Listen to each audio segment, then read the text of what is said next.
10 محرم کو لوگ دیگے پکائیں گے نا؟ کیوں جی؟ پکڑی ہے نا دیگیں 10 محرم کو انشاءاللہ تعالی. ہم بھی پکائیں گے انشاءاللہ, یہاں بھی پروگرام ہوگا. تو 10 محرم کو جو دیگ پکنی ہے تو ایسا نہیں ہو سکتا کہ یکم محرم کو حضرت عمر کے نام کی بھی کوئی پک جائے. اگر امام حسن حسین کے نام کی دیگیں پکیں تو جو امام حسن حسین کے سے پیار کرنے والے ہیں, جو امام حسن حسین سے, ہم لوگوں نے بھی عجیب رٹا اپنایا ہے نا. ہم لوگ بات کا ایک پہلو دیکھتے ہیں, دوسرا نہیں دیکھتے. حضرت امام حسن اور حسین کو بھی نبی پاک نے شہید کہا, اور جناب عمر کو بھی رسول اللہ نے خود شہید فرمایا. فرمایا شہید ہے, خود فرمایا اپنی زبان سے کہ یہ شہید ہے, خود میرا عمر شہید ہے. تو ان کے نام کی دیگ نہیں پکنی چاہیے, اس طرف نہیں ہماری توجہ ہونی چاہیے.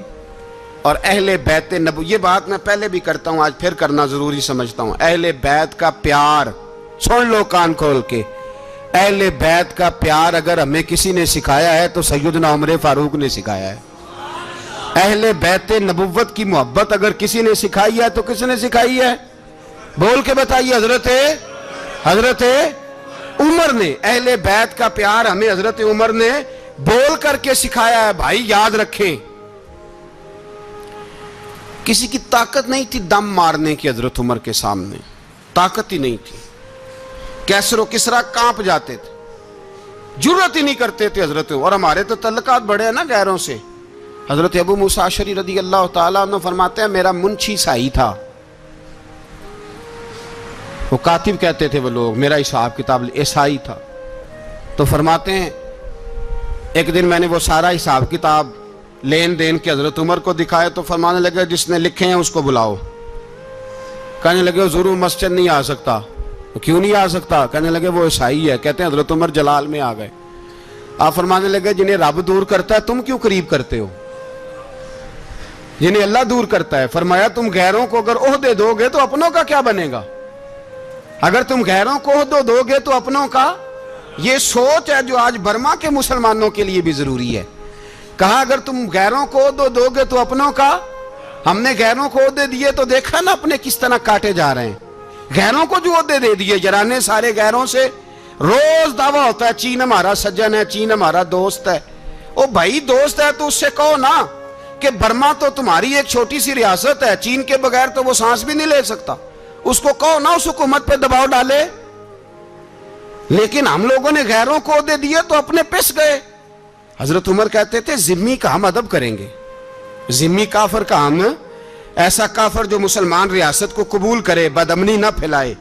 ایک آدمی کو آپ نے دیکھا آنکھوں سے نابینا ہے اور بھیک مانگ رہا ہے, تو حضرت عمر کو نظر آ گیا. فرمایا کون ہو؟ اس نے کہا میں یہودی ہوں. فرمایا بھیک کیوں مانگتے ہو؟ کہا جب تک تندرست تھا مسلمانوں کو جزیہ دیتا تھا, بوڑھا ہو گیا ہوں کیا کروں. حضرت عمر نے گھوڑے کی پشت پہ بٹھایا, کافر کو گھوڑے کی پشت پہ بٹھایا اور بٹھا کے مدینے لائے. حضرت علی شیر خدا وزیر خزانہ تھے. فرمایا علی اس کا وظیفہ جاری کرو. کہا یہ کون ہے؟ فرمایا یہ یہودی ہے لیکن یہ ہمیں جزیہ دیتا رہا, بوڑھا ہو گیا بیچارہ, بھیک مانگنے پہ مجبور ہے, ہماری حکومت کے اندر رہتا ہے, اس کا پورا وظیفہ جتنا خرچہ اتنا وظیفہ لگاؤ. حضرت علی کہتے ہیں میں وظیفہ لگا رہا تھا اور وہ میرے نبی کا کلمہ پڑھ رہا تھا, وہ رسول اللہ کا کلمہ پڑھ رہا تھا.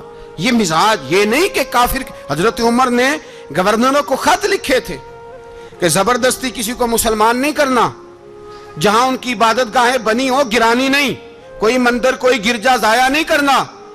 اسلام سب کو جینے کا موقع دیتا ہے, پر بے ایمانو ظالموں بدذاتوں تمہیں یہ کہتا ہے کہ ہم تمہیں جینے کا موقع دیتے, تم بھی مسلمانوں کو جینے کا موقع دو. یہ جہاں بستے ہیں جہاں رہتے ہیں انہیں وہاں جینے کا موقع دو, انہیں بھی اللہ اکبر کہنے کا موقع دو, انہیں بھی قرآن پڑھنے کا موقع دو, انہیں بھی رسول اللہ پر درود پڑھنے کا موقع دو. ہمارے ملک میں عیسائی اپنی مرضی سے کھلے عام تبلیغ کرتے ہیں. یہاں تو چینل چلائے ہیں عیسائیوں نے.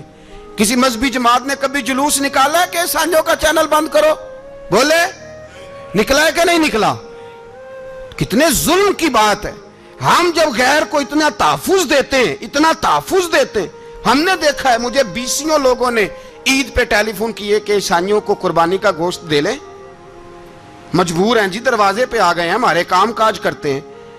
20 لوگ, عام آدمی کے دل میں ان کا اتنا جذبہ ہے, وہ مسائل کا بیان کرنا ایک علیحدہ بات, لیکن ہمارے دل کافر کے حق میں بھی نرم ہو جاتے ہیں. تم کس قدر زیادہ بے ایمان ہو اور کفر کس قدر زیادہ ذلیل ہو گیا ہے کہ مسلمان کے حق میں نرم ہوتا ہی نہیں. اور اس سے بڑے ذلیل وہ ہیں جو ان ذلیلوں کے سپورٹر ہیں. وہ کسی عرب ملک کے حکمران ہو یا کسی اور جگہ کے, وہ بڑے ذلیل ہیں جو ان ذلیلوں کے سپورٹر ہیں, جو برما کی بچیوں کے قتل پر اپنی حکومتیں چمکا رہے ہیں. انہیں شرم نہیں آتی. اس قدر مسلمان تڑپا ہے لیکن ان بے غیرتوں کو ذرا ہوش نہیں آئی. اور یہ ان کے کماش, ان کے دلال جو ہر جگہ ان کی سپورٹ کر کے اپنی حکومتیں قائم کرتے ہیں, ان بے ایمانوں کو پتہ نہیں کہ کب ان پر اللہ کا عذاب اترے گا اور کس طرح ان کے پرخشے اڑیں گے. تمہیں اپنی ذلت اور رسوائی نظر نہیں آ رہی کہ زمین کس طرح تمہارے لیے تنگ ہو گئی ہے؟ اس سے زیادہ اور تمہاری رسوائی کیا ہوگی؟ ڈرو اللہ سے. اور یہ تو دنیا کا عذاب ہے. ان بطش ربک لشدید. میرا رب کہتا ہے قیامت تو قائم ہونے دے. جتنا سخت تیرے رب کی پکڑ ہے اتنی کسی دوسرے کی ہو سکتی ہے. یاد رکھیں اور تھوڑا احتیاط کریں ہم سب لوگ بھی, جو ہم لوگ آدھی زبان بول کے بھی ان کی سپورٹ کرتے ہیں. اب شرم آنی چاہیے ہمیں ان حکومتوں کی سپورٹ کرتے جو مسلمانوں کی لاشوں کے اوپر حکومتیں قائم کرتے ہیں. شرم آنی چاہیے. بہرحال بات دور نکل جائے گی اور میں اپنے مضمون پہ رہتا ہوں. اہل بیت کا پیار اگر سکھایا ہے تو جناب عمر نے سکھایا ہے رضی اللہ تعالی عنہ. امام حسن ملنے, آپ یقین کریں میں جب اس واقعہ کو پڑھتا ہوں تو میرا دل جھوم جاتا ہے. میں کہتا ہوں یار ڈاڈا ہونا اپنی جگہ پہ, عشق ہونا اپنی جگہ پہ, انسان کا باوقار ہونا اپنی جگہ. جہاں کھڑے ہونا تھا وہاں یہ کھڑے ہوتے تھے اور جہاں جھکنا تھا وہاں یہ.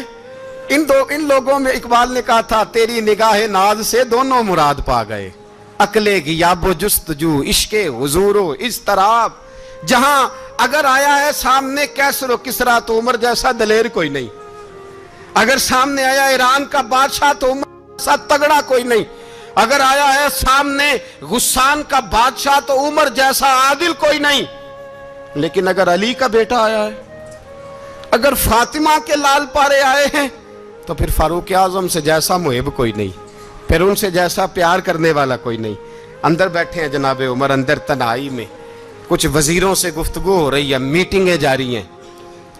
آپ کے بیٹے ملنے آئے جناب عبداللہ ابن عمر.